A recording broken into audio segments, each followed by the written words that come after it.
ആഗ്രഹിക്കുന്നത് എത്രയും പെട്ടെന്ന് കൊണ്ടുപോയി കബറടക്കാനാ. ഇത് നല്ല മയ്യത്ത്. മോശമായ മയ്യത്തോ ജനാസ ചുമന്നു കൊണ്ടുപോകുമ്പോൾ പറമ്പിൽ റോഡ് സൈഡിൽ കെട്ടിയിട്ടിരിക്കുന്ന മൃഗം കടന്ന് ചാടാറുണ്ട്. ചില മൃഗങ്ങൾ കടന്ന് ചാടാറുണ്ട്. എന്തുകൊണ്ടാ ചാടുന്നേ? ഈ ജനാസ കടന്ന് നിലവിളിക്കുകയാ, എന്നെ കൊണ്ടുപോകല്ലേ, നിങ്ങൾ എവിടേക്കാ എന്നെ കൊണ്ടുപോകുന്നേ, എന്നെ നിങ്ങൾ കൊണ്ടുപോകല്ലേ, എന്നെ കബറടക്കല്ലേ എന്ന് ജനാസ വിളിച്ചു പറയുകയാ. അതുകൊണ്ട് മരിച്ചുപോയ മയ്യത്തിന്റെ ഒന്നാമത്തെ ആഗ്രഹം എന്തെന്നറിയുവോ? ആ നല്ല മയ്യത്ത് വിളിച്ചു പറയുകയാണ്, ഖദ്ദിമൂനി,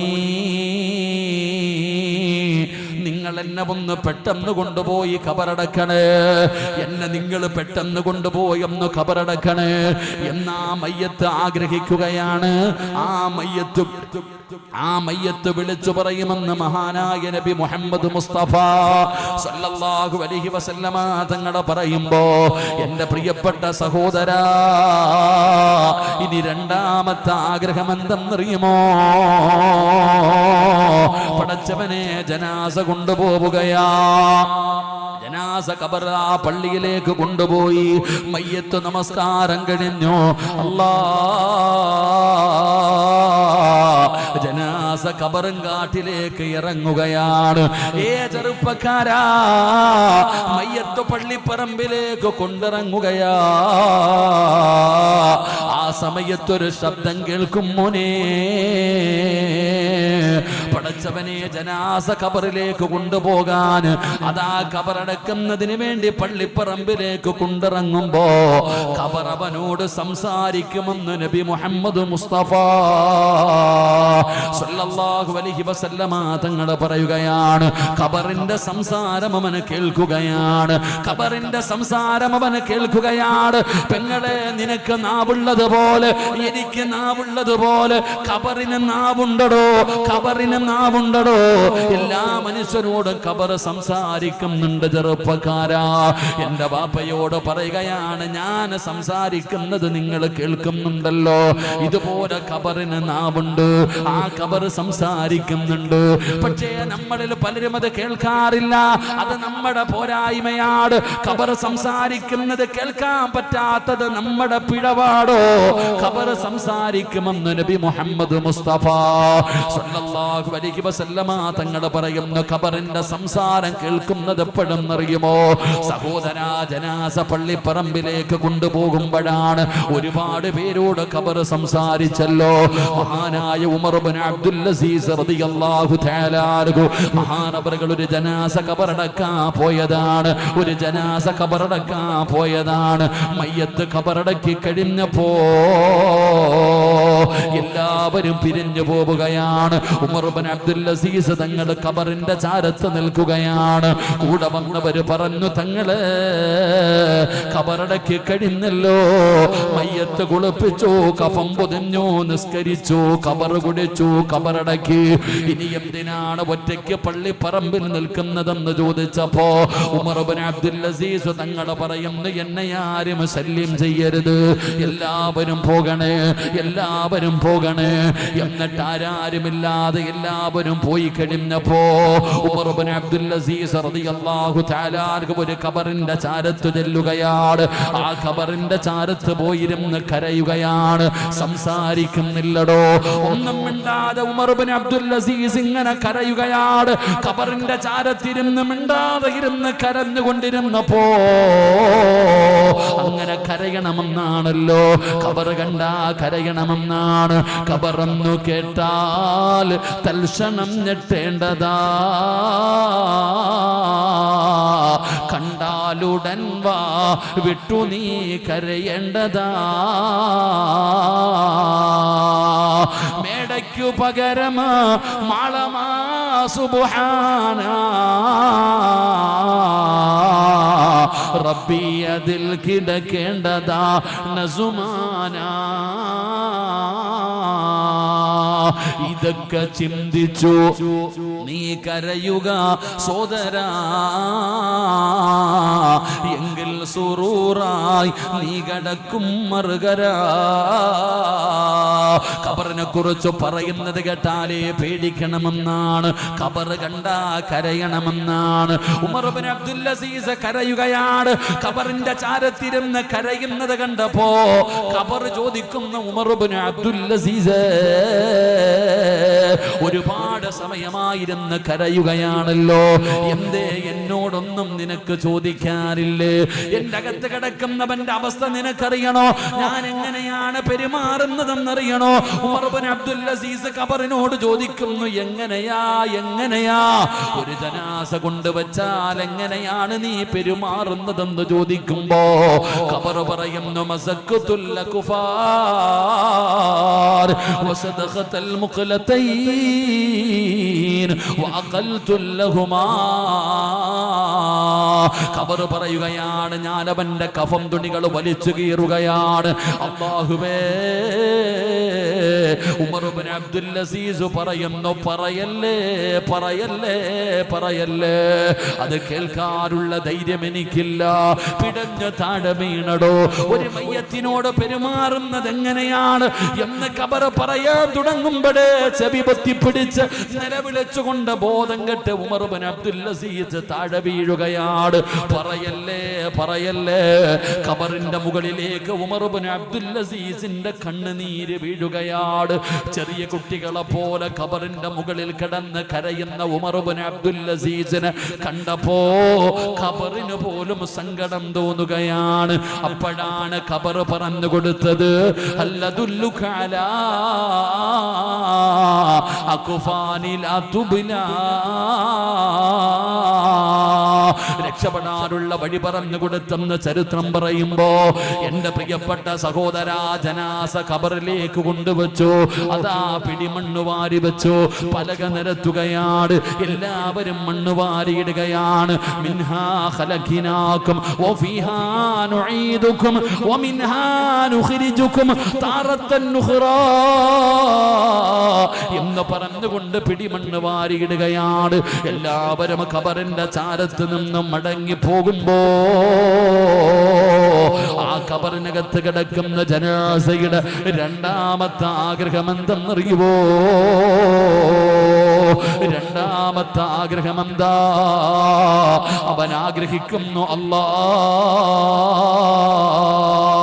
അവൻ ആഗ്രഹിക്കുകയാണ്, പടച്ചവനെ, എന്റെ കുടുംബക്കാരോട് ചെന്നിട്ട് അല്ലാഹു എനിക്ക് ഖബറിനകത്ത് നൽകിയ ഈ പ്രതിഫലത്തെ കുറിച്ചൊന്ന് പറഞ്ഞു കൊടുക്കാൻ ആ മയ്യത്ത് കൊതിക്കുമെന്ന് മഹാനായ നബി മുഹമ്മദ് മുസ്തഫ സല്ലല്ലാഹു അലൈഹി വസല്ലമ തങ്ങൾ പറയുകയാ, നബി തങ്ങൾ പറയുന്നു, എന്റെ പ്രിയപ്പെട്ടവരെ, ആ ജനാസ ആഗ്രഹിക്കുകയാണ്, അല്ലാഹുവേ, രണ്ട് മലക്കുകൾ പദാമുഖം പ്രകാശിക്കുന്ന രീതിയിൽ അല്ലാഹ് ഖബറിനകത്ത് ഇറങ്ങി വന്നിട്ട് മൻ റബ്ബുക മൻ ദീനുക മൻ ഇമാമുക, ആ മലക്കുകൾ അവിടെ നിന്ന് ചോദ്യം ചോദിച്ചിട്ട് പടച്ചവനെ അവന്റെ കാലിന്റെ ഭാഗത്ത് സ്വർഗത്തിന്റെ കവാടമങ്ങ് തുറക്കുകയാ. കണ്ണെത്താ ദൂരം ഖബർ വിശാലമാവുകയാ. സ്വർണത്തിന്റെ വിരിപ്പ് വിരിച്ചു കൊടുക്കുകയാ. കാലിന്റെ ഭാഗത്ത് സ്വർഗം ഇങ്ങനെ തുറന്നു കാണിക്കുകയാ. എന്നിട്ട് ആ മയ്യത്തിനോട് പറയുകയാണ്, ലം കനൗമത്തിൽ ഖിയാമത്ത് നാട് വരെ മണിയറയ്ക്കകത്ത് കിടന്നുറങ്ങുന്നവനെ പോലെ നീ ഇതിനകത്ത് കിടന്ന് ഉറങ്ങിക്കോ എന്ന് അല്ലാഹുവിന്റെ മലക്കുകൾ ആ മയ്യത്തിനോട് പറയുകയാണ്. ആ ഖബറിനകത്ത് അല്ലാഹു കൊടുത്തിരിക്കുന്ന പ്രതിഫലത്തെ കുറിച്ച് എന്റെ ഭാര്യയോടൊന്ന് പറഞ്ഞിരുന്നെങ്കിൽ, എന്റെ മക്കളോടൊന്ന് പോയി പറയാൻ പറ്റുമായിരുന്നെങ്കിൽ എത്രയോ നല്ലതായിരുന്നു എന്ന് മയ്യത്ത് കൊതിച്ചു പോവുകയാണ്. പലരും പറയാറുണ്ട്, ഉസ്താദേ, മരിച്ചുപോയ വാപ്പയെ ഞാൻ സ്വപ്നം കണ്ട് ഉസ്താദ്, ചിരിക്കുന്ന മുഖത്തോടെ ഇരിക്കുന്ന എന്റെ വാപ്പയെ കണ്ടു, സന്തോഷത്തോടെ നടക്കുന്ന ഉമ്മയെ കണ്ടു. സഹോദരാ, മരിച്ചുപോയ മയ്യത്തിന്റെ രണ്ടാമത്തെ ആഗ്രഹമാണ് എനിക്ക് അല്ലാഹു തന്ന പ്രതിഫലത്തെ കുറിച്ച് എനിക്ക് എന്റെ കുടുംബക്കാരോടൊന്ന് പറയാൻ പറ്റിയിരുന്നതെങ്കിൽ നിസ്കരിച്ചതിന് റബ്ബ് തന്ന പ്രതിഫലം ഇതാണ്, നോമ്പ് പിടിച്ചതിന് റബ്ബ് തന്ന പ്രതിഫലം ഇതാണ്, സദക്ക കൊടുത്തതിന് പടച്ച റബ്ബ് തന്ന പ്രതിഫലം ഇതാണ്. മക്കളെ, ഇരുട്ടുള്ള ഖബറിന്റെ അകത്ത് വല്ലാത്ത വെളിച്ചമാ. ഈ വെളിച്ചം കിട്ടിയത് ഞാൻ അല്ലാഹുവിന്റെ ദീനിനെ സഹായിച്ചല്ലോ, പാവങ്ങളെ സഹായിച്ചല്ലോ, അല്ലാഹുവിന്റെ പള്ളികൾക്ക് കൊടുത്തല്ലോ, മദ്രസയുടെ പണിയാണെന്നറിഞ്ഞപ്പോ അല്ലാഹു എനിക്ക് തന്ന സമ്പത്തിൽ നിന്നൊരൽപ്പം ഞാൻ കൊടുത്തല്ലോ. ഇന്ന് ഖബറിനകത്ത് ഞാൻ ഒറ്റയ്ക്കല്ല, ഖബറിനകത്ത് ആ നന്മകൾ മുഴുവനും എനിക്ക് കൂട്ടായിട്ടുണ്ട്. എന്റെ ഖബറിന് വല്ലാത്ത വിശാലതയാ, എന്റെ ഖബറിനകത്ത് വല്ലാത്ത വെളിച്ചമാ. എന്റെ കാലിന്റെ ഭാഗത്ത് രാവിലെയും വൈകിട്ടും സ്വർഗ്ഗം ഇങ്ങനെ തുറന്നു കാണിക്കുകയാ. ഇതൊക്കെ കുടുംബക്കാരോട് ചെന്ന് പറയാറ്. ആ മയ്യത്ത് കൊതിക്കുമെന്ന് നബി തങ്ങൾ അവിടുന്ന് പഠിപ്പിക്കുമ്പോ എന്റെ പ്രിയപ്പെട്ട സഹോദര, 6 അടി മണ്ണിന്റെ അകത്ത് പ്രയോജനമുണ്ടാകാൻ, 6 അടി മണ്ണിന്റെ അകത്തേക്ക് കടന്നു ചെല്ലുമ്പോ അവിടെ എന്തെങ്കിലും ഉപകാരപ്പെടുന്നത് ചെയ്യാൻ കഴിയണം സഹോദര. അതുകൊണ്ട് ഈ നാട്ടുകാരോട് എനിക്ക് പറയാനുള്ളത്, അല്ലാഹു നിങ്ങൾക്കൊരവസരം തരികയാണ്, പടച്ച റബ്ബ് നിങ്ങൾക്കൊരു ചാൻസ് തരികയാണ്. റബ്ബ് തരുന്ന ചാൻസ് ഏതെന്നറിയുമോ? ഒരു ജാരിയായ സദക്ക ചെയ്യാനുള്ള അവസരമാണ്. ഒരു ജാരിയായ സദക്ക ചെയ്യാൻ പാവപ്പെട്ട പെൺകുട്ടികളെ കെട്ടിച്ചു കൊടുക്കാനല്ല, രോഗികൾക്ക് മരുന്ന് വാങ്ങലല്ല. എന്റെ പ്രിയപ്പെട്ടവരെ, അല്ലാഹുവിന്റെ ദീൻ പഠിപ്പിക്കുന്ന, നിസ്കരിക്കാൻ പഠിപ്പിക്കുന്ന, ഖുർആൻ ഓതാൻ പഠിപ്പിക്കുന്ന, മയ്യത്ത് കുളിപ്പിക്കാൻ പഠിപ്പിക്കുന്ന അതാ ഒരു മദ്രസ പണിയണമെന്നാണ് ഇവരുടെ ഏറ്റവും വലിയ ആഗ്രഹം. അതാ എന്ത് കിട്ടിയാലും മദ്രസയ്ക്കാണ്. ഈ പരിപാടി കഴിഞ്ഞെന്തുണ്ടെങ്കിലും അൽഹംദുലില്ലാഹ് നിങ്ങളുടെ നാടിന്റെ വെളിച്ചമായി, നിങ്ങളുടെ നാടിന്റെ ഐശ്വര്യമായി പടച്ചവനെ ഒരു മദ്രസ പണിയണമല്ലോ. ആ ആഗ്രഹത്തോടു കൂടിയാണ് ഈ പരിപാടി സംഘടിപ്പിച്ചിരിക്കുന്നത്. അത് സാധാരണ ഒരു നന്മയല്ല വാപ്പാ, അത് ജാരിയായ സദക്കയാ, അത് ജാരിയായ സദക്കയാ. പെങ്ങളെ, ഖബറിന്റെ അകത്ത് കിടക്കുമ്പോ എല്ലാ ദിവസവും രാവിലെ ഒരു ഫാത്തിഹ ബോധാറുണ്ടല്ലോ. മദ്രസയിൽ പഠിക്കാൻ വരുന്ന മക്കൾ എല്ലാ ദിവസവും പഠിക്കുന്നതിന് മുമ്പ് ഒരു ഫാത്തിഹ ബോധുമല്ലോ. അവസാനം മടങ്ങി പോകുമ്പോ 3 സ്വലാത്ത് പറയാറുണ്ടല്ലോ. അത് നിന്റെ ഖബറിലേക്ക് എല്ലാ ദിവസം മുടങ്ങാതെ വരുന്ന ഒരു ജാരിയായ സദക്കയാ. ആ സദക്ക കൊടുക്കുന്നതിലൂടെ ഈ മദ്രസ നിലനിൽക്കുന്ന കാലത്തോളം എല്ലാ ദിവസവും മക്കൾ വന്ന് ഫാത്തിഹ ബോധുമ്പോ, ആ മക്കള് സ്വലാത്ത് പറയുമ്പോ അതിന്റെ മിസ്ലിലെ സവാബ് നിന്റെ ഖബറിലേക്ക് വരികയാണ്. പടച്ച റബ്ബേ, ആ മക്കള് പഠിക്കുകയാ, നിസ്കരിക്കുകയാ, ദിക്ർ പറയുകയാ, ഖുർആൻ ഓതുകയാ. ഇതിന്റെയൊക്കെ ഒരു പ്രതിഫലം നിന്റെ ഖബറിലേക്ക് വരികയാണ്. ആരാരുമില്ലാത്ത പള്ളിപ്പറമ്പിലെ ഇരുട്ട് മൂടിയ ഖബറിന്റെ അകത്ത് വെളിച്ചമായി നീ കൊടുക്കുന്ന സദക്ക വരുമെങ്കിൽ പെങ്ങളെ, ഒരു 3-4 ദിവസമായിട്ടും മഴയാണല്ലോ. പടച്ചവനെ, കരണ്ട് പോയാ നമുക്ക് വല്ലാത്ത പേടിയാ.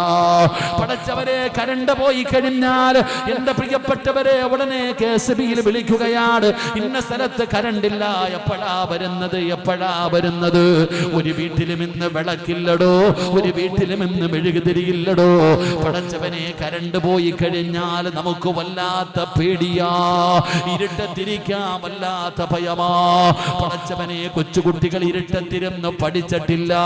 അതാ വലിയ വീടിന്റെ അകത്ത് പരിസരത്ത് മുഴുവനും വീടുകളുണ്ട്, എന്നിട്ട് പോലും ആ വീടിന്റെ അകത്തൊന്ന് കരണ്ട് പോയപ്പോ എനിക്കും നിങ്ങൾക്കും അതിനകത്തിരിക്കാൻ ഭയമാണെങ്കിൽ AC ഇല്ലാതെ പറ്റുന്നില്ലല്ലോ, ഫാനില്ലാതെ ഉറക്കം വരുന്നില്ലല്ലോ, വെളിച്ചമില്ലാതെ പേടി വരുന്നല്ലോ. അതാ ഫോൺ എടുത്തുകൊണ്ട് വിളിക്കുകയാ, കരണ്ടില്ല, കരണ്ടില്ല. പെങ്ങളെ, ആ എല്ലാവരും മനുഷ്യരാണോ? അവരും നമ്മളെ പോലെ മനുഷ്യന്മാരായ യന്ത്രമൊന്നുമല്ല. പടച്ചവനെ, ആ പാവപ്പെട്ട സഹോദരങ്ങൾ രാവും പകലും കടന്നു ഓടുകയാണ്. എവിടെ മരം വീണാലും രാത്രിയൊന്നും പകലുമില്ലാതെ അവര് കിടന്ന് കഷ്ടപ്പെടുന്നു. അവരെ ചീത്ത വിളിക്കുന്ന ഒരുപാട് പേരുണ്ട്. എന്നാ നാം അവരെ കുറിച്ചൊന്ന് മനസ്സിലാക്കണമടോ. ആ പാവപ്പെട്ട ഉദ്യോഗസ്ഥന്മാരെ പോസ്റ്റിന്റെ മുകളിൽ വലിഞ്ഞു കയറുന്നു. കരണ്ടുമായി ബന്ധപ്പെട്ട് ജോലി ചെയ്യുന്ന സഹോദരങ്ങളെ കുറിച്ച് നമ്മൾ പഠിക്കണമടോ. നമുക്ക് ഫോൺ എടുത്ത് വിളിച്ചു പറഞ്ഞാ മതി. എന്നാ ഞാനും നിങ്ങളും ചിന്തിക്കേണ്ടത് എവിടെയാ? പള്ളിപ്പറമ്പിൽ 6 അടി മണ്ണിനകത്ത് ഇറക്കി കിടത്തിയിട്ട് പലക നിരത്തിയിട്ട് അതിന്റെ ഇടയിൽ എവിടെയെങ്കിലും ഒരു വിടവുണ്ടെങ്കിൽ ആ വിടവ് പോലും നമ്മൾ മറച്ചു വെക്കുന്നവരാണ്. എന്നിട്ട് മണ്ണിട്ട് മൂടി 2 ചെടി എന്നിട്ട് വെള്ളമൊടിച്ചിട്ട് പോകുമ്പോ എങ്ങനെ കിടക്കും ബാപ്പാ? എങ്ങനെ കിടക്കും പെങ്ങളെ?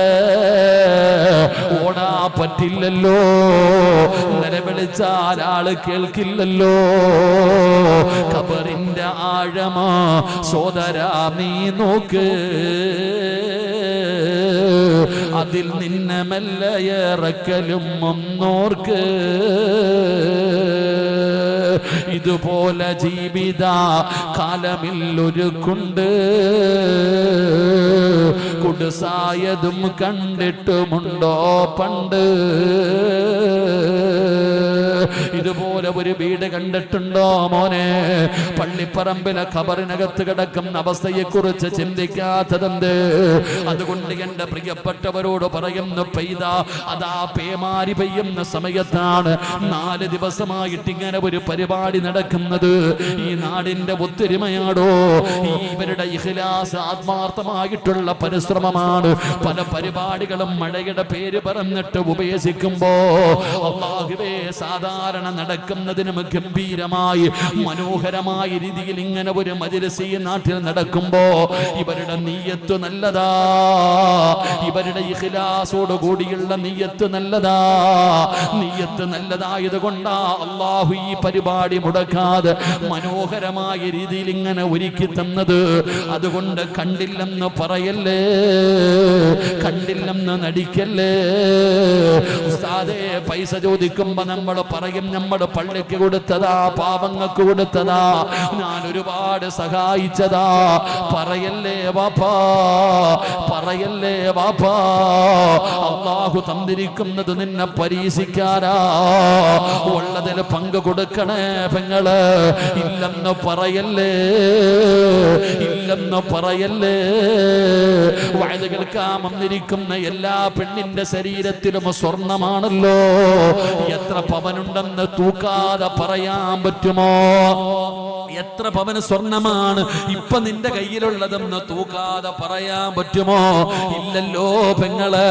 സഹോദരാ, നിനക്ക് പറയാൻ പറ്റുമോ നിന്റെ കയ്യിൽ എത്ര ലക്ഷങ്ങളുണ്ടെന്ന്? പറയാൻ നോക്കാതെ പറ്റൂല. അത്രയും സമ്പത്ത് അല്ലാഹു നിനക്ക് തന്നിരിക്കുന്നു. പക്ഷേ കൊടുക്കാൻ മനസ്സില്ലടോ. പള്ളിയാണെങ്കിലും പാവങ്ങളാണെങ്കിലും യതീമാണെങ്കിലും രോഗിയാണെങ്കിലും ഏത് നല്ല കാര്യത്തിന് ചോദിച്ചാലും മനസ്സ് വരുന്നില്ലടോ. അതാ ചോദിക്കുന്നവനെ കളിയാക്കി വിടുകയാ. അവന് അതാ പടച്ചവനെ ഒന്നുമില്ലെന്ന് പറഞ്ഞു വിടുകയാ. എല്ലാവരുടെ ആഗ്രഹം സ്വർഗത്തിൽ പോകണമെന്നല്ലേ, സ്വർഗത്തിൽ പോകണമെന്ന് കൊതിക്കുന്ന വാപ്പാ. മഹാനായ ആദരവായ പ്രവാചകൻ നബി മുഹമ്മദ് മുസ്തഫ സല്ലല്ലാഹു അലൈഹി വസല്ലമ തങ്ങളുടെ മുമ്പിൽ ഒരു പാവപ്പെട്ടവന് കടന്നു വരികയാണ്. യാ റസൂലല്ലാഹ്, അല്ലാഹുവിന്റെ നബിയേ, ഭക്ഷണം കഴിച്ചിട്ട് ദിവസങ്ങളായി നബിയേ, ഞാനൊരു പാവപ്പെട്ടവനാ നബിയേ, എന്റെ കയ്യിൽ ഒന്നുമില്ല നബിയേ, എന്നെ ഒന്ന് സഹായിക്കണേ എന്ന് മുത്തി നബിയുടെ മുമ്പിൽ വന്ന് ചോദിക്കുമ്പോ അല്ലാഹുവിന്റെ പ്രവാചകം തന്റെ പ്രിയപ്പെട്ട ഭാര്യയായ ആയിഷ ബീവിയുടെ മുഖത്തേക്ക് നോക്കുകയാണ്. ആയിഷ തലതാഴ്ത്തി നിൽക്കുകയാണ്. കാരണം അല്ലാഹുവിന്റെ റസൂലിന്റെ വീടിന്റെ അകത്ത് കൊടുക്കാനൊന്നുമില്ല. അല്ലാഹുവിന്റെ റസൂലിന്റെ വീടിന്റെ അകത്ത് കൊടുക്കാനൊന്നുമില്ല. പടച്ചവനെ, നബി തങ്ങൾക്ക് മനസ്സിലായി ഒന്നുമില്ലെന്ന്. അല്ലാഹുവിന്റെ റസൂല് പറഞ്ഞ അബൂബക്കറിന്റെ വീട്ടിലേക്ക് പോകാൻ. എന്റെ അബൂബക്കറിന്റെ വീട്ടിൽ പോയാൽ ഒരിക്കലും അബൂബക്കർ വെറും കൈയോടെ മടക്കൂല. ആ മനുഷ്യൻ അബൂബക്കർ സിദ്ദീഖ് റളിയല്ലാഹു തആല അൻഹുവിന്റെ വീട്ടിലേക്ക് പറഞ്ഞു വിടുകയാണ്. അബൂബക്കർ തങ്ങളുടെ വീടിന്റെ മുറ്റത്ത് ചെന്നു സലാം പറഞ്ഞിട്ട് പറഞ്ഞു, അബൂബക്കറേ, അല്ലാഹുവിന്റെ പ്രവാചകൻ പറഞ്ഞു വിട്ടതാണ്, എനിക്ക് എന്തെങ്കിലും ഒന്ന് തന്ന് സഹായിക്കണേ. അബൂബക്കർ തങ്ങൾക്കറിയാ വീടിന്റെ അകത്തൊന്നുമില്ലെന്ന്, എന്നാലും ചുമ്മാതെ ഒന്ന് കേറി നോക്കുകയാണ്. ആ മനുഷ്യൻ എന്തെങ്കിലും ഒന്ന് കൊടുക്കാൻ അബൂബക്കർ തങ്ങൾ വീട് മുഴുവനും തെരഞ്ഞു നോക്കിയപ്പോ ഒന്നുമില്ല സഹോദരാ. ഇട്ടിരിക്കുന്ന വസ്ത്രമല്ലാതെ കൊടുക്കാൻ ഒരു വസ്ത്രം പോലും വീടിന്റെ അകത്തില്ല. ആ പാവപ്പെട്ടവനോടൊന്നുമില്ല എന്ന് പറയാൻ അബൂബക്കർ തങ്ങൾ വെളിയിലേക്ക് വരുമ്പോ ആ മനുഷ്യൻ പറയുന്ന, അബൂബക്കറേ, അല്ലാഹുവിന്റെ റസൂൽ പറഞ്ഞത് എന്തെന്നറിയുമോ? എന്റെ അബൂബക്കറിന്റെ വീട്ടിൽ പോയാ വെറും കയ്യോടെ മടക്കൂല. അല്ലാഹുവേ, അബൂബക്കർ തങ്ങളെ വീടിന്റെ അകത്തിരുന്ന് കരയുകയാ. എന്തിനാണ് കരയുന്നതെന്നറിയുമോ? വീടിന്റെ മുറ്റത്ത് വന്ന് നിൽക്കുന്ന പാവപ്പെട്ടവന് വെറും കയ്യോടെ മടക്കാൻ പൈസയില്ല, കൊടുക്കാ ഭക്ഷണമില്ല, കൊടുക്കാ വസ്ത്രമില്ല. അവൻ എന്തെങ്കിലും ഒന്ന് കൊടുക്കണമല്ലോ, എന്തെങ്കിലും ഒന്ന് കൊടുക്കണമല്ലോ. വെറും കയ്യോടെ മടക്കാ മനസ്സ് വരുന്നില്ലടോ. അവസാനം പടച്ചവനെ വാതിലിന്റെ ഇടയിലൂടെ ഒരു പൊതിയെടുത്ത് കൊടുത്തിട്ട് പറയുന്നു, എന്റെ കയ്യിൽ ഇതേ ഉള്ളത് എടുത്തുകൊള്ളാൻ. അല്ലാഹുവേ, ഒരു ജോഡി വസ്ത്രമാണ് കൊടുത്തത്, ധരിക്കാനൊരു വസ്ത്രം കൊടുത്തടോ. ആ മനുഷ്യന് ഉള്ളത് എന്തെങ്കിലും കിട്ടിയല്ലോ എന്ന് മടങ്ങുകയാണ്. അല്ലാഹുവേ, നമസ്കാരത്തിന് പള്ളിയിൽ ബാങ്ക് വിളിച്ചു, എന്നാ നിസ്കരിക്കാൻ വരുന്ന അബൂബക്കർ തങ്ങളെ കാണുന്നില്ല. നിസ്കരിക്കാൻ പള്ളിയിൽ നേരത്തെ വരുന്ന അബൂബക്കറിനെ കാണുന്നില്ല.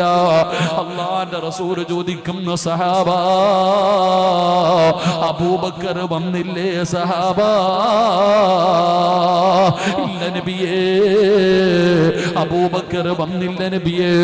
അല്ലാഹുവിന്റെ റസൂൽ ചോദിക്കുന്നു, എന്തെങ്കിലും രോഗമാണോ? അബൂബക്കറിന് സുഖമില്ലേ സഹാബ? ചെന്ന് നോക്ക് സഹാബ. മഹാനായ തൽഹ തങ്ങളാണ് ചെന്ന് നോക്കാൻ പോകുന്നത്. അബൂബക്കർ തങ്ങളുടെ വീട്ടിലേക്ക് ചെന്ന് നോക്കാൻ പോയിട്ട് ഇലാ ഹദറത്തി റസൂലില്ലാഹ്, അല്ലാഹുവിന്റെ പ്രവാചകന്റെ മുമ്പിലേക്ക് പൊട്ടിക്കരഞ്ഞുകൊണ്ട് ഓടി വരികയാണ്. യാ റസൂലല്ലാഹ്, അല്ലാഹുവിന്റെ നബിയേ, രോഗമൊന്നുമില്ല നബിയേ, രോഗമൊന്നുമില്ല നബിയേ. അങ്ങ് പറഞ്ഞു വിട്ട പാവപ്പെട്ട മനുഷ്യനെ വെറും കയ്യോടെ മടക്കാ മനസ്സില്ലാതെ, തന്റെ വീടിന്റെ അകത്ത് കൊടുക്കാനൊന്നുമില്ലാതെ ഇട്ടിരുന്ന വസ്ത്രം ഊരിക്കൊടുത്തു നബിയേ. ഇട്ടിരുന്ന വസ്ത്രം ഊരിക്കൊടുത്തു നബിയേ. ധരിക്കാ വസ്ത്രമില്ലാതെ വാതിലടച്ചിരുന്ന് കരയുകയാണ് നബിയേ. ഇട്ടിരുന്ന വസ്ത്രമാ ഊരിക്കൊടുത്തത്. എന്റെ പ്രിയപ്പെട്ട മുസ്ലിമേ, അവസാനം അല്ലാഹുവിന്റെ റസൂൽ വീട് തിരയുകയാണ്. ആയിഷ ബീബി റളിയല്ലാഹു തആല അൻഹ കീറി പറഞ്ഞ ഒരു വസ്ത്രം, ഒരു പടയങ്കിയോ വസ്ത്രമോ എടുത്തു കൊടുത്തു. അതും ധരിച്ചുകൊണ്ട് അബൂബക്കർ തങ്ങൾ നടന്നു വരുമ്പോ ജിബ്രീൽ കരഞ്ഞടോ, അല്ലാഹുവിന്റെ മലക്കുകൾ കരഞ്ഞടോ. എന്റെ പ്രിയപ്പെട്ടവരെ, അബൂബക്കർ തങ്ങൾ കിടക്കുന്ന സ്വർഗമാ ഞാനും നിങ്ങളും ചോദിക്കുന്നത്. എന്തർഹതയാ, എന്ത് യോഗ്യതയാ? അതുകൊണ്ട് എന്റെ പ്രിയപ്പെട്ടവരോട് പറയുന്ന, പള്ളിയുടെ അവസ്ഥ എന്താണെന്ന് നിങ്ങൾക്കറിയുമല്ലോ സഹോദര. മദ്രസയുടെ ലക്ഷ്യം എന്താണെന്ന് നിങ്ങൾക്കറിയുമല്ലോ. അതുകൊണ്ട് പടച്ചവര്, പൈസ ചോദിക്കുമ്പോ എഴുന്നേറ്റ് പോടല്ലേ, ഇല്ലെന്ന് പറയല്ലേ പെങ്ങള്, ഇല്ലെന്നൊരാൾ പോലും പറയരുത്. നിങ്ങൾക്ക് എന്താണോ കൊടുക്കാൻ പറ്റുന്നത്, ഒരു ചാക്ക് സിമന്റ് ആണെങ്കിൽ അത് മതി സഹോദരാ, ഒരു കല്ലാണെങ്കിൽ അത് മതി സഹോദരാ. നീ അധ്വാനിച്ച പണത്തിൽ നിന്ന് ഒരു 10 രൂപയെങ്കിലും അല്ലാഹുവിന്റെ ഇൽമു പഠിപ്പിക്കുന്ന മദ്രസയ്ക്ക് കൊടുക്കാൻ തയ്യാറാകൂ. അല്ലാതെ എന്റെ പ്രിയപ്പെട്ടവരെ, നിങ്ങളില്ലെന്ന് പറയരുത്. സദക്കയുടെ മഹത്വം നിനക്കറിയാഞ്ഞിട്ടാണ്. സദക്ക കൊടുക്കാതിരുന്നാൽ അതിന്റെ മഹത്വം നിനക്കറിയാഞ്ഞിട്ടാണ്, അതിന്റെ വില നിനക്കറിയാഞ്ഞിട്ടാണ്. എപ്പോഴാണ് അതറിയുന്നത്? പറയുന്നതെന്നറിയുമോ? ലൗലാ അഖർതനീ ഇലാ അജലിൻ ഖരീബ്. അതാ ഖാബിദുൽ അർവാഹു മലക്ക് അസ്റായീൽ എപ്പോഴെവിടെ വെച്ചാ വരുന്നതെന്നറിയില്ല. അത് പറയുമ്പോഴാണോ, കേൾക്കുമ്പോഴാണോ, ദുആ ചെയ്യുമ്പോഴാണോ, ഇറങ്ങി പോകുമ്പോഴാണോ? ഫകസഫിനാ അൻക ഗിതാഅക ഫബസറുക അൽയൗമ ഹദീദ്. എപ്പോ വേണമെങ്കിലും നമ്മുടെ മുമ്പിലേക്ക് ഇറങ്ങി വരാ, ഏത് സമയത്ത് വേണമെങ്കിലും അസ്റായീൽ ഇറങ്ങി വരാ. അസ്റായീൽ വരുമ്പോ എന്റെ വാപ്പ ചോദിക്കുന്നു, അല്ലാ എനിക്കൊരല്പസമയം വേണം അല്ലാ, ലൗലാ അഖർതനീ ഇലാ അജലിൻ ഖരീബ്. ഒരല്പസമയം വേണമല്ലാ, ഒരല്പസമയം വേണമല്ലാ. എന്തിനാ വാപ്പാ സമയം ചോദിക്കുന്നത്? പെങ്ങളെ, എന്റെ പ്രിയപ്പെട്ട ഉമ്മമാരെ, എന്തിനാണ് സമയം ചോദിക്കുന്നതെന്നറിയുമോ?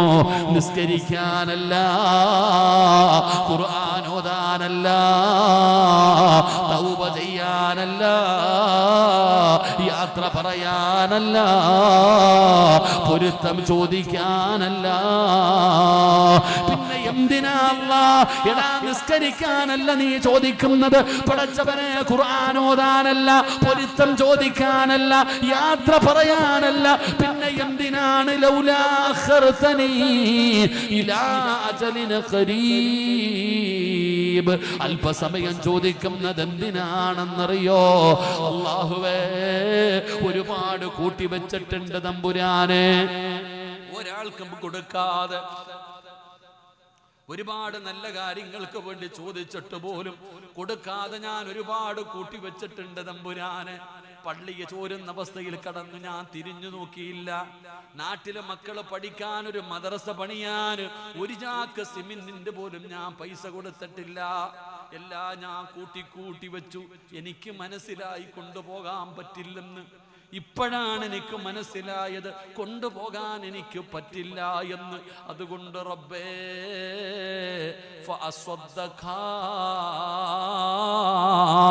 എനിക്ക് സദക്ക കൊടുക്കണം പടച്ചവനെ, എനിക്ക് സദക്ക കൊടുക്കണം തമ്പുരാനെ. എൻ്റെ ഭാര്യയോടൊന്ന് പറയണം, പെണ്ണേ, ഞാൻ സമ്പാദിച്ചു വെച്ചതിൽ നിന്നൊരൽപ്പമെങ്കിലും നീ പള്ളിക്ക് കൊടുക്കണേ, മദ്രസയ്ക്ക് കൊടുക്കണേ എന്നൊന്ന് പറയാ. മക്കളെ, ഉമ്മാടെ ശരീരത്ത് കിടക്കുന്ന സ്വർണമെങ്കിലും എല്ലാം നിങ്ങൾ എടുത്തോ. ഈ ശരീരത്ത് കിടക്കുന്ന സ്വർണമെങ്കിലും അല്ലാഹുവിന്റെ പള്ളിക്കൊന്ന് കൊടുക്കണേ എന്നൊന്ന് പറയാ. ഒരല്പസമയം തരണേ അല്ലാ. ഇല്ല വാപ്പാ, 40 കൊല്ലം 50 കൊല്ലം 60 കൊല്ലം അല്ലാഹു നിനക്ക് തന്നിട്ട് കൊടുത്തില്ലല്ലോ. നാണം കെടും വാപ്പാ, നാണം കെടും പെങ്ങളെ. അതുകൊണ്ട് ആരോടും ഞാൻ പറഞ്ഞു വെച്ചിട്ടില്ല. എഴുന്നേറ്റ് ഓടേണ്ടവർക്കോടാ, ഉറക്കം നടിക്കണ്ടവർക്ക് ഉറക്കം നടിക്കാം, തലകുനിച്ചിരിക്കേണ്ടവർക്ക് തലകുനിച്ചിരിക്കാം. ഒരേ ഒരു പ്രതിഫലമേ ഉള്ളൂ. നിങ്ങളുടെ മഹല്ലിൽ ഒരു മദ്രസ വേണം. അല്ലാഹുവേ, ആ മദ്രസ പണിയുന്നതിന് വേണ്ടി ഒരു കല്ല് വാങ്ങിക്കൊടുത്ത അല്ലാഹു നിനക്ക് തരുന്ന പ്രതിഫലം എന്തെന്നറിയോ? ഇന്നല്ലാഹ അസ്തറാ മിനൽ മുഅ്മിനീന അൻഫുസഹും വ അംവാലഹും ബിഅന്ന ലഹുമുൽ ജന്നാ. ഞാൻ പറയുകയല്ല, അല്ലാഹു പറയുകയാ. അല്ലാഹു പറയുന്നു നിനക്ക് സ്വർഗം തരാമെന്ന്. പെങ്ങളെ, അല്ലാഹു പറയുന്നു നിനക്ക് സ്വർഗം തരാമെന്ന്. വേണോ പെങ്ങള്? വേണോ പെങ്ങള്? അല്ലാഹുവിന്റെ സ്വർഗം വേണോ പെങ്ങള്? ഇന്ന് നിന്റെ പേര് വിളിച്ചു പറയില്ല, ഫ്ലക്സ് വെക്കില്ല, ആരും അറിയില്ല. എന്നാ നീ കൊടുത്ത സദക്കയുടെ പ്രതിഫലം നിനക്കറിയടോ? അസ്റായീൽ എന്ന് പറയുന്ന മലക്ക് കടന്നു കടന്നു വന്നിട്ട് കാലിന്റെ തള്ളവിരൽ മുതൽ റൂഹ് പിടിച്ച് തൊണ്ടക്കുഴിയുടെ ഭാഗത്തേക്ക് കടന്നു വരുമ്പോ എന്തൊരു വേദനയാണെന്നറിയോ, എന്തൊരു വേദനയാണെന്നറിയോ. അല്ലാഹുവിന്റെ റസൂല് പറഞ്ഞു, ആയിഷ ഇന്നൽ മൗതി ലസകറാ, മരണത്തിന് വല്ലാത്ത വേദനയാ ആയിഷ. പറഞ്ഞത് മുത്തുനബിയാ പെങ്ങള്. വാപ്പമാരെ, കുല്ലു നഫ്സിൻ ദാഇഖത്തുൽ മൗത്ത്, മരണത്തിനൊരു വേദനയുണ്ട് വാപ്പാ. ഞാനും നിങ്ങളും ഉദ്ദേശിക്കുന്ന വേദനയല്ല. ഈ ലോകം തന്നെ പടയ്ക്കാൻ കാരണക്കാരനായ നബിതങ്ങളാണ് മരണവേദന സഹിക്കാൻ കഴിയാതെ എഴുന്നേറ്റല്ലോ, തിരിഞ്ഞും മറിഞ്ഞും കിടന്നല്ലോ, വെള്ളം കോരി മുഖത്തൊഴിച്ചല്ലോ. അസ്റായീലേ, ഒന്ന് പതുക്കെ പിടിക്കുക അസ്റായീൽ, എനിക്ക് വേദനിക്കുന്നു അസ്റായീൽ. യാ റസൂലല്ലാഹ്, അല്ലാഹുവിന്റെ നബിയേ, ഇതിനെക്കാളും മയമായി പിടിക്കാൻ എനിക്കറിയില്ല നബിയേ. ഇത് സിറാജ് പറഞ്ഞ വാക്കല്ലടോ.